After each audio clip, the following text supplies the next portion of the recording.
और आपको बताएं कि ज़लज़ला पेमा research institute solar system geometry survey ने चमन फॉल्ट लाइन में आइंदा 2 रोज़ में ज़लज़ले की पेशगोई कर दी है। ISSGSP के मुताबिक बलूचिस्तान में ज़ेरे ज़मीन चमन फॉल्ट लाइन में तेज़ लर्जिश रिकॉर्ड की गई है और इस इलाके में अगले 2 दिन में कोई ताकतवर ज़लज़ला आ सकता है, जिसकी शिद्दत पर 6 या उससे ज़्यादा जो है वो बताई जा रही है। बिल्कुल, it's a very shocking news. और ये जो खबर सामने आ रही है ये एक पेशगोई है। इससे पहले भी बहुत सारी पेशगोइयाँ हम देख चुके हैं जो की गई थी। और ख़ास तौर पर अगर हम जिक्र करें टर्की का, रिसेंटली आपको याद होगा जब तुर्की में ज़लज़ला आया तो उसकी प्रेडिक्शन पहले की गई थी कि वहाँ पर ये ज़लज़ला आ सकता है, और देखा कि वाकई में वो प्रेडिक्शन, वैसे तो मेरा ख्याल है ऐसी प्रेडिक्शन शायद नहीं होती हैं, की नहीं जा सकती, लेकिन अगर कोई कर रहा है और वो पूरी हो रही है तो लोग फिर उस बंदे के ऊपर फोकस करते हैं। यकीनन इसके कोई ना कोई पैरामीटर्स होंगे जिस पर ये प्रेडिक्ट किया जाता है। इसी पर बात करने के लिए हमारे साथ मौजूद हैं जाहिद रफ़ी, सिस्मोलॉजिस्ट हैं। इनसे मज़ीद तफसीलात जानेंगे। जाहिद रफ़ी साहब, बहुत शुक्रिया आपके वक्त का।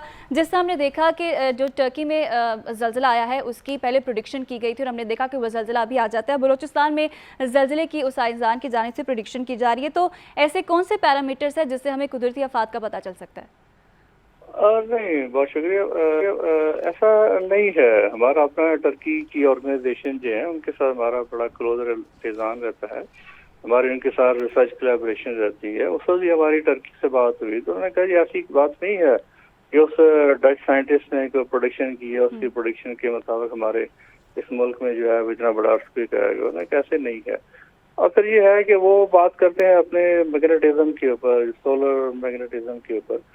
सोलर मैग्नेटिज्म से आप जो है वो अर्थक्वेक की प्रोडिक्शन जो है वो एक पैरामीटर तो हो सकता है, लेकिन बाकी और भी बहुत से पैरामीटर होते हैं। और फिर वैसे भी जो प्रेडिक्शन का वर्ड है वो वर्ड ही गलत है ना। अगर तो आप बात करें जियोलॉजिकल टाइम की कि अगले 10 साल में, 5 साल में या 20 साल में फलां जगह पे ये पॉसिबल है, तो ये अंडरस्टैंडेबल होता है, क्योंकि इसकी टेक्निक्स होती हैं, तरीकाकार होता है कि आप इसको देख लेते हैं। लेकिन ये 24 घंटे की, 2 दिन की, 3 दिन की। साहब, आप ये कह रहे हैं कि ये जो बयान सामने आया है कि खुदा ना ख्वास्ता कि अगर बलूचिस्तान में ये ज़लज़ला आएगा तो आप इसको नफी में लेके जा रहे हैं? देखें, बलूचिस्तान की अगर बात करते हैं ना, हमारा नेटवर्क है वो तो 24 घंटे अर्थ को मॉनिटर करता रहता है, वो अर्थ को डिटेक्ट करता रहता है। ये चमन फॉल्ट की बात करते हैं तो चमन फॉल्ट तो ऑलरेडी ऐसी फॉल्ट है, एक्टिव फॉल्ट है, जहाँ पे अर्थक्वेक्स आते रहते हैं, छोटे भी आते हैं, बड़े भी आते हैं। और इतने अर्थक्वेक्स होते भी हैं छोटे जो कि इम्पोर्टेंस नहीं गेन कर पाते हैं मीडिया के अंदर भी या लोगों में भी, लेकिन हमारा जो नेटवर्क होता है वो उसको डिटेक्ट कर रहा होता है।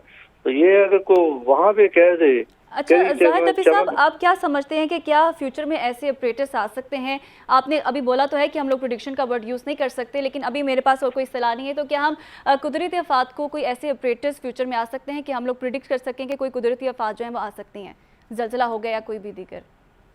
देखें, कुदरती आफात तो कई किस्म की हैं। जैसे सैलाब है, पता लग जाता है, वेदर है, पता लग जाता है, साइक्लोन है, पता लग जाता है, हरिकेन है, पता लग जाता है, वो पता लग जाता है। लेकिन वो आसमान के ऊपर है, एटमॉस्फेयर पे आपको विजिबल है। ये अर्थक्वेक तो 20 किलोमीटर जो है वो जमीन के अंदर होता है, तो वो तक पहुंचना जो है वो नामुमकिन है कि वहाँ पे क्या एक्टिविटी हो रही है, ये होने वाली है, नामुमकिन है क्या एक्टिविटीज हो रही हैं। बहुत शुक्रिया जाहिद रफ़ी साहब हमारे साथ मौजूद थे, और उनकी बातों से ये लगने की ज़रूरत नहीं है कि इंशाल्लाह बलूचिस्तान में इस तरह का कोई भी वाक़या नहीं आएगा, ऐसी नाजहानी आफात है वो जो नहीं आएंगी। लेकिन डच साइंसदान ने प्रेडिक्शन की टर्की की, लेकिन वो सच साबित जिस तरह से आपने बात की टर्की वाली, तो ये चीज़ सोशल मीडिया पर वाकई में डिस्कस हो रही थी जब ये बात की जा रही थी और कहा जा रहा था कि एक बंदे ने प्रेडिक्शन की और ऑन रिकॉर्ड मौजूद है उसकी प्रेडिक्शन, वो सच्ची साबित हो जाती है। वो अब तुक्का लग गया, वो बाई चांस हो गई, लेकिन वो हो गई। लेकिन अब इस पर एक और चीज़ भी आपने शायद सुनिए, वो है हार्प टेक्नोलॉजी। हार्प टेक्नोलॉजी के बारे में कहा गया, ये भी सोशल मीडिया की पैदावार चीज़ है, जिसमें कहा गया कि मसनूई ज़लज़ला लेकर आया जाता है।